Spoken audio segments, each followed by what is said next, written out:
Hola chicos, buenas noches o buenas tardes, creo ya son como las 9 de la noche. Hoy les voy a entregar o mandar el tema de una clase sobre inhabilitados. No sé en realidad si la voy a hacer en una clase o en dos. Repito lo que les digo siempre, ¿no? Para no hacerlo demasiado tedioso y demasiado extenso. Así que dentro de las clases de capacidad, hoy voy a tocar el tema de los inhabilitados o de la inhabilitación judicial. Como primera medida, la inhabilitación es un instituto, como les digo siempre, un instituto jurídico, una institución jurídica, que vino a poner término a esa dicotomía que existía en el Código de Vélez-Sarsfield, el Código de Vélez, Código Civil de 1871, esa dicotomía que existía entre la plena capacidad y la incapacidad total. ¿Por qué? Porque vino a instituir un estadio intermedio entre estos dos polos, y así se determinó que algunas personas iban a conservar la capacidad como regla general y como excepción iban a estar imposibilitados de realizar determinados actos por sí mismos. Es decir, acá no se iba a requerir el concurso de un representante legal, sino lo que hoy se diría un apoyo y lo que en aquel momento se denominó un curador asistente. Alguien que asista y asesore o acompañe al inhabilitado en la realización o en la celebración de un determinado acto jurídico. Pero, obviamente, para entender la norma actual, hoy recuerden que el tema de la inhabilitación está regulado en el Código Civil y Comercial, que entró en vigencia el 1 de agosto del año 2015, en los artículos 48, 49 y 50. Y únicamente tenemos allí a los pródigos, que son los únicos sujetos pasibles de ser sometidos a inhabilitación judicial. Entonces la pregunta es, ¿qué ocurrió con los otros supuestos que estaban contemplados en el Código Civil de Vélez con la reforma del año 1968 que fue derogado cuando entró en vigencia este nuevo Código Civil? Bueno, para entender esto y antes de ir al análisis de estos artículos 48, 49 y 50, tenemos que hacer un poquito de historia, no queda otro camino, porque los institutos jurídicos y las cuestiones de derecho no surgen por generación espontánea, sino que hay una elaboración muy profusa y muy intensa de la doctrina que a veces lleva muchísimos años, como ocurrió con el caso de los inhabilitados. Ya vamos a ver que una de las primeras veces que se propuso incorporar el régimen de la inhabilitación en el sistema jurídico argentino fue en un Congreso Nacional de Derecho Civil en 1937. Y piensen ustedes que recién fue incorporado el régimen de la inhabilitación en la reforma que se le practicó al Código Civil en el año 1968. Y así pasa con innumerables instituciones jurídicas, ¿no? Bueno, entonces, esto es una especie, vamos a hacer una especie de recorrido, un viaje. Y el punto de partida va a ser el Código Civil de Vélez Sarsfield, que entró en vigencia en enero del año 1871. Y acá comenzamos con una pregunta, o comienzo con una pregunta. ¿Vélez contempló el régimen de la inhabilitación? Ya quedó claro que no lo había contemplado. Para Vélez o será capaz o será incapaz. Y acá hay que recordar un poco lo que les dije en algunas clases, ¿no? Ya pasadas. En el sistema del código de 1871 del Código Civil Argentino, ustedes tenían un artículo que era el 54 que enumeraba a las personas absolutamente incapaces de hecho, es decir, aquellos sujetos que por sí mismos no podían celebrar ningún acto jurídico válido y necesariamente tenía que intervenir un representante legal. Los representantes legales de los incapaces estaban mencionados en el artículo 57. Y después tenían lo que se denominaban los incapaces relativos de hecho, que eran los menores impúberes, perdón, los menores adultos, que eran aquellos que habían cumplido 14 años pero aún no habían llegado a la mayoría de edad. Recordando que en el código de Vélez Sarsfield la mayoría de edad se alcanzaba a los 22 años, edad que se bajó a los 21 en la reforma del año 1968 para finalmente, en el año 2009, se bajó por última vez a los 18 años. No voy a hablar acá de los incapaces que existían con anterioridad, por cierto, como el tema de la mujer casada, etcétera, etcétera, etcétera, pues no es la temática de hoy. Pero digamos que en Vélez Sarsfield existían estos dos grupos de incapaces. Ahora, como ustedes saben, Vélez había abrevado, una persona comulgaba con las ideas liberales, y eso no es criticable, por cierto, porque eran las ideas que estaban de moda en aquel momento. Entonces, siempre les digo, ¿no?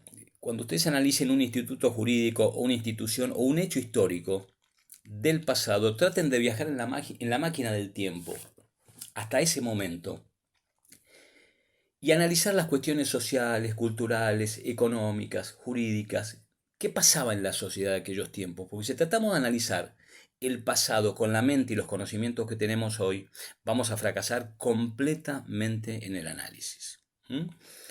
Así que Vélez, ¿qué opinaba de los inhabilitados? Obviamente no los había considerado, pero él había deslizado su opinión respecto de uno de los sujetos que pueden ser pasibles de inhabilitación, que eran los pródigos. Y él, de alguna manera, en una nota a un artículo de su código, dio su opinión respecto de los pródigos. No se manifestó respecto de los otros supuestos, reitero, de inhabilitados que se incorporaron luego en el año 1968. Pero ¿qué había dicho respecto de los pródigos? Y acá tengan en cuenta sus ideas liberales, su defensa de la propiedad, su defensa básicamente de la libertad. Y no olviden ustedes que un pródigo, que es, no lo vimos todavía, pero básicamente un pródigo es aquella persona que dilapida su patrimonio, sus bienes, y expone a la familia a la pérdida del mismo, ¿no? Y no es que el pródigo realice una mala inversión, dilapida completamente, en gastos inútiles y estériles. Y básicamente lo que Vélez decía en esa nota es que es contrario a derecho restringir la libertad individual del sujeto. ¿Por qué? Porque es su patrimonio y con su patrimonio puede hacer absolutamente lo que quiere. No se entendía en aquel momento el concepto de protección de la familia en este sentido, ¿no? Quien gasta su patrimonio está gastando lo que es de él, ¿eh? Lo que consiguió con el fruto de su trabajo. Ese era básicamente el pensamiento de Vélez Sarsfield. Pero yo, para no ser infiel al pensamiento del codificador, les voy a leer textualmente algunos fundamentos que él dio en esa nota, para no equivocarme, y para no fallar. Decía Vélez en esa nota, el artículo 54, perdón, no 59. En el número de los incapaces no pongo a los pródigos, porque esa calidad no podrá, según este código, ni sujetarse a juicio ni traer una interdicción. Es decir, una interdicción es someter al pródigo a un proceso que culmine con una sentencia judicial que le restrinja su capacidad. Y ahí cita la fuente, ¿no? Vélez Sarsfield, que tuvo en cuenta o que consultó para seguir esta postura, que era el Código de Luisiana. Y él decía, citando el artículo 413 del Código de Luisiana, que la interdicción no tendrá jamás lugar por causa de disipación o de prodigalidad. Es decir, que él, fiel a su espíritu liberal, estaba completamente en contra de la inhabilitación del pródigo. Y obviamente la fuente es este artículo, como les digo, 413 del Código de Luisiana. Ahora, ¿cuáles son las razones por las cuales no se inhabilita el pródigo, o los motivos por los cuales esta corriente, porque no era solamente el Código de Luisiana, no era solamente Vélez Sarsfield, sino que no se olviden que era un pensamiento más generalizado, ¿no? Las ideas liberales florecían por aquellos tiempos. Entonces, había varios argumentos por los cuales algunos autores y el Código de Luisiana y Vélez Sarsfield estaban en contra de la inhabilitación del pródigo. Primero, la prodigalidad no altera las facultades mentales o intelectuales. Primer argumento. Segundo argumento, que esto es liminar, este es piramidal, les diría, ¿no? La libertad individual no debe ser restringida sino en los casos de interés público inmediato y evidente. Fíjense que estamos hablando de una persona que comulgaba con las ideas liberales. Y uno podrá pensar, Vélez Sarsfield no tenía la menor sensibilidad, no tenía dentro de su mente la cuestión del bienestar general, del orden público, pero esto es un gravísimo error. Ya vimos esta cuestión cuando analizamos los efectos de la ley con relación al tiempo y específicamente aquellos casos en donde el Código de Vélez permitía la retroactividad de la ley, donde en una de las notas, creo que era la nota del artículo 4044 o 4045, no me acuerdo bien, donde Vélez dejaba sentado específicamente su pensamiento, explicando por qué en muchos casos el bienestar general debía prevalecer sobre el interés particular, o cómo, en otras palabras, el interés particular o los derechos individuales debían ceder su lugar a las cuestiones de orden público o a las cuestiones en donde estaba interesada la comunidad toda. Y este argumento no hace más que ratificar lo que Vélez había señalado cuando en el viejo artículo quinto del Código de 1871 él decía que ninguna persona tiene derechos irrevocablemente adquiridos frente a una ley de orden público. Con lo cual, las leyes de orden público podían llegar a tener efecto retroactivo. Recuerden que el viejo artículo 3 del Código de Vélez establecía el principio de inmediatez de la ley, las leyes disponen para lo futuro, y a renglón seguido establecía este principio clave de la no retroactividad de la ley. No tienen efecto retroactivo, un principio casi uniforme en todas las legislaciones, ¿no? Pero bueno, ¿en qué casos la ley podía tener efectos retroactivos? Precisamente cuando tendía a beneficiar el interés general. Otro argumento para no considerar a la inhabilitación del pródigo era que en la diferente manera de hacer gastos inútiles que puedan terminar con una fortuna, en aquella época estamos hablando, no había medio para distinguir con certeza o a ciencia cierta el pródigo del que no lo era.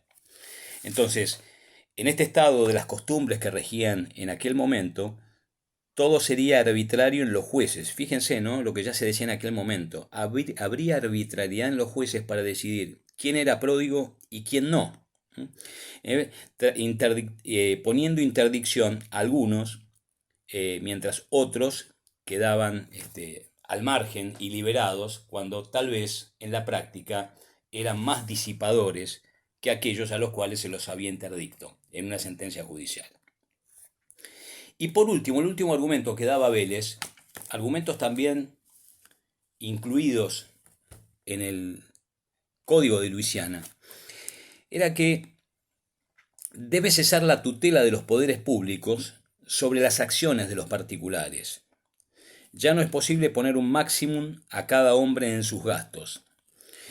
Y al que se llama pródigo, o el que era llamado pródigo en aquel momento, decía Vélez, ¿no? Solo habrá usado o abusado de su propiedad. Esto es textual, ¿no? Solo habrá usado o abusado de su propiedad. Terminando esta frase, sin quebrantar ley alguna. Repito, solo habrá usado o abusado de su propiedad, sin quebrantar ley alguna. Tengan en cuenta el tiempo en el que Vélez escribió. No podemos analizarlo con la mente de hoy porque está claro que el abuso del derecho fue incorporado en la República Argentina con la reforma de la ley 17711, el famoso artículo en 1071, ¿no? Y Vélez, ya vimos también este tema, que Vélez estaba completamente en contra del abuso del derecho, y los fundamentos que él daba están en la nota, o estaban en la nota, al artículo 2513 de su Código Civil y Comercial. Bueno, es decir que Vélez había establecido dos grupos de incapaces absolutos de hecho relativos, incapaces absolutos de hecho e incapaces relativos de hecho. Pero el régimen de la inhabilitación ni siquiera figuraba o pasaba por su mente. Sí, estaba claro que no era su intención y que estaba en contra de la interdicción de los pródigos, que tenía alguna cabida en algunas legislaciones, en algunos autores de aquel tiempo. Bueno, obviamente esta posición de Vélez Sarsfield fue durísimamente castigada, como lo hizo con otros institutos, Abuso del Derecho, por ejemplo, por un autor maravilloso, extraordinario, autor argentino, Guillermo Borda, tal vez uno de los autores más claros que ha tenido la parte general de civil en nuestro país. Y rebatiendo los argumentos de Vélez, porque obviamente Guillermo Borda estaba a favor de la incorporación del régimen de los inhabilitados, incluidos los pródigos, ¿no? Cosa que finalmente ocurre en el año 1968. Y una de las cosas que dice Borda es que si bien la manía, como él lo llamaba, ¿no? La manía de disipación puede no alterar en ocasiones las facultades intelectuales o mentales, no es esta la única causa de interdicción. Hay muchas veces, detrás de la prodigalidad, una verdadera perturbación mental. Entonces acá está rebatiendo uno de los argumentos que daba Vélez, ¿no? Bueno, y sí, es cierto, en muchos casos, detrás del disipador o del pródigo puede haber, eso no significa que sea la regla general. Como segundo argumento, que también lo había manifestado en su momento Borda, ¿no? Borda sostenía que la libertad individual también podía ser restringida en interés del pródigo y de su familia. Y acá hago un pequeño paréntesis. Repito, ¿no? Para Borda, la libertad individual podía ser restringida en interés del pródigo y de su familia. Pero es el caso que el pródigo no le interesa absolutamente a nadie. ¿Por qué? Porque la reforma que él fue el que la propició y el que la llevó a cabo en la República Argentina, obviamente se incorporó al pródigo como uno de los sujetos pasibles de inhabilitación, pero los sujetos destinatarios de la protección fueron su familia, no el pródigo. Tan es así que si el pródigo no tuviese familia, incluso hoy, ¿no? En el nuevo Código Civil y Comercial, si el pródigo fuese solito, no se lo podría inhabilitar judicialmente. Con lo cual yo no estoy de acuerdo con este argumento que da Borda, ¿no? En el sentido de que se protege al pródigo. No, al pródigo no se lo protege, de ninguna manera. Había algunas propuestas en algunos congresos nacionales de derecho civil, pero lo cierto es que el sujeto o el blanco de protección del sistema de inhabilitación es la familia del pródigo y no el pródigo. Y otro argumento que daba Borda, obviamente rebatiendo, ¿no? Lo que había expuesto Vélez Sarsfield, es un argumento que también lo dijo respecto del abuso del derecho, y no recuerdo si lo dijo respecto de la lesión enorme o enormísima, ¿no? Y él decía más o menos así, ¿no? Que no tenemos que tenerle miedo a un ataque a las libertades o a la libertad individual por parte de nuestros jueces. Porque él sostenía que por su propia formación, la formación jurídica que tienen los jueces, y la trayectoria y la tradición nunca van a atacar la libertad o las libertades y siempre van a tender a respetarlas. Bueno, este es un principio general, pero yo me atrevería a decir que bastaría examinar un repertorio de jurisprudencia de una determinada época en la República Argentina para ver cómo los jueces hicieron uso y, entre comillas, abuso de esta teoría nueva, moderna, que era de la relatividad de los derechos subjetivos o del abuso del derecho, considerando casos de abuso donde en realidad lo que habían hecho determinados sujetos era violar lisa y llanamente la ley.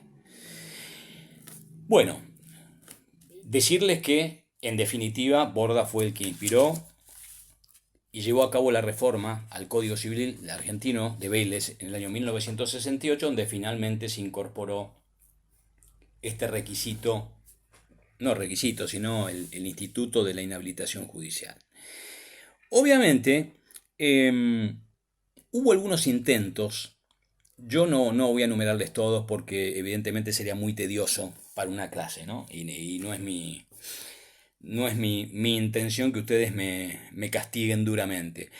Pero hay un hito importante que yo en algunos casos les he hablado en clase, ¿no? Y que fue un hito jurídico, ¿no? Que fue el segundo Congreso Nacional de Derecho Civil que se celebró en Córdoba, la ciudad de Córdoba, en 1937. Córdoba, que ha dado unos juristas excepcionales y ha tenido una tradición jurídica muy, muy importante en la República Argentina y sobre todo en las futuras reformas que se han producido en la legislación nuestra.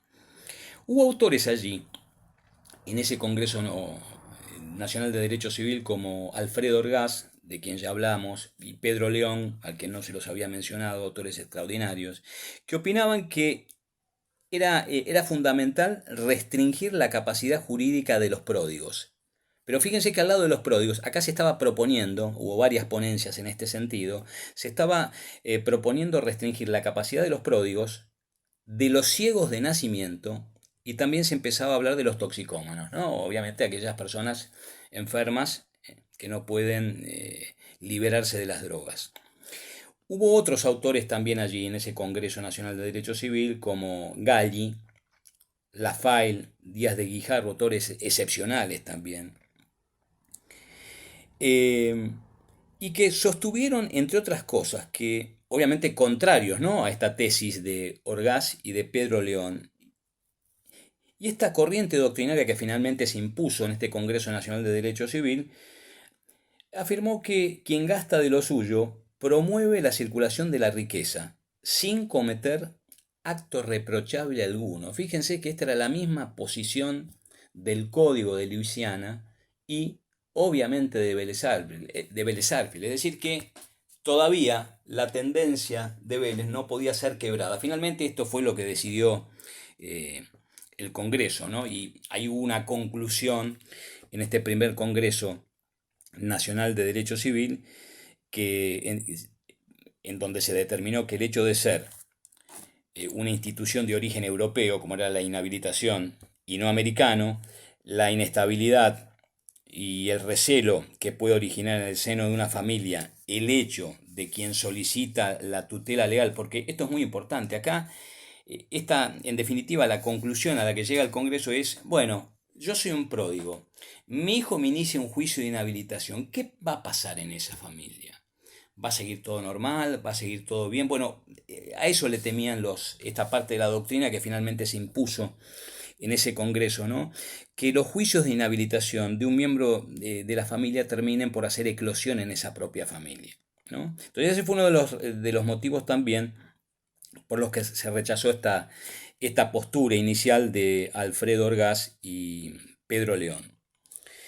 Y obviamente tampoco estaba muy madura la idea de poder llegar a establecer una norma para permitir la inhabilitación de los ciegos de nacimiento y los toxicómanos, que era otra de las propuestas, porque no era solamente inhabilitar al pródigo, sino también que acá teníamos a los toxicómanos, los ciegos de nacimiento, y había otros supuestos que después vamos a ver que fueron incluidos por Jan Vías en su anteproyecto de 1954. Bueno, voy a cortar esta es la primera parte de inhabilitados. En un ratito les hago llegar la segunda parte. Muchas gracias.